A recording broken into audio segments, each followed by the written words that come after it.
বন্ধুরা, আজকে আমি চলে এসেছি রাধাকান্তপুর। রাধাকান্তপুর হচ্ছে আমাদের পাশের গ্রাম, মেমারি সাতগেছের মধ্যে পড়ে। তো এখানে পরশুদিন শীতলা পুজো হয়েছে, মঙ্গলবার। তো আজকে এখানে শীতলা পুজো উপলক্ষে মিতালি সাউন্ড শঙ্করপুরের কেমন কি বাজছে সেটাই দেখাবো। আর মিতালি সাউন্ডের যে অপারেটরগুলো আছে সব রাধাকান্তপুরে বাড়ি। তো ওরা আনন্দ করার জন্য মাইকটা কালকে নিয়ে এসছে, ভাড়া গিয়েছিল পান্ডুয়া থেকে কালকে নিয়ে এসে বেঁধেছে এবং আজকে রোড শো করেছে এবং এখন সবাই আনন্দ করছে, সেটাই দেখাবো তোমাদের ভিডিও। এটা হচ্ছে রাধাকান্তপুর শীতলাতলা, এই যে এখানে মঙ্গলবার পুজো হয়েছে, দেখতে পাচ্ছ।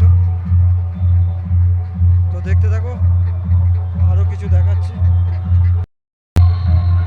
তো এই যে বন্ধুরা, ব্যাক ক্যামেরায় আবার দেখিয়ে দিলাম। এখানেই পুজো হয় প্রত্যেক বছর চৈত্র মাসে।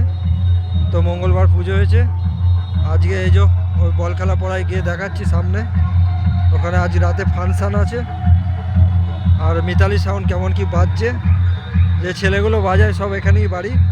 তো ওরাই আনন্দ করে নিয়ে এসছে, একটাই সেট আছে। তো দেখতে থাকো বন্ধুরা কেমন কি বাজছে। এই যে মেলা বসেছে রাধাকান্তপুর খেলার মাঠে, আর এই যে ফোয়ারা চলছে। রাতের বেলা হলে দেখতে ভালো লাগতো, লাইট ফাইট জ্বলতো। তো দেখতে থাকো বন্ধুরা কেমন কি বাজছে দেখাচ্ছি।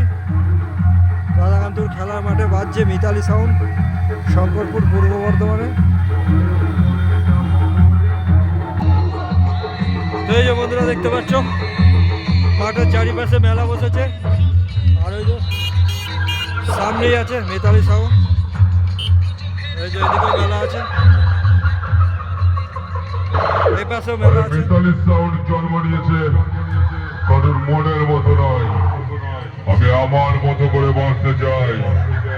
আমি যেটা বলবো সেটাই হবে শেষ কথা।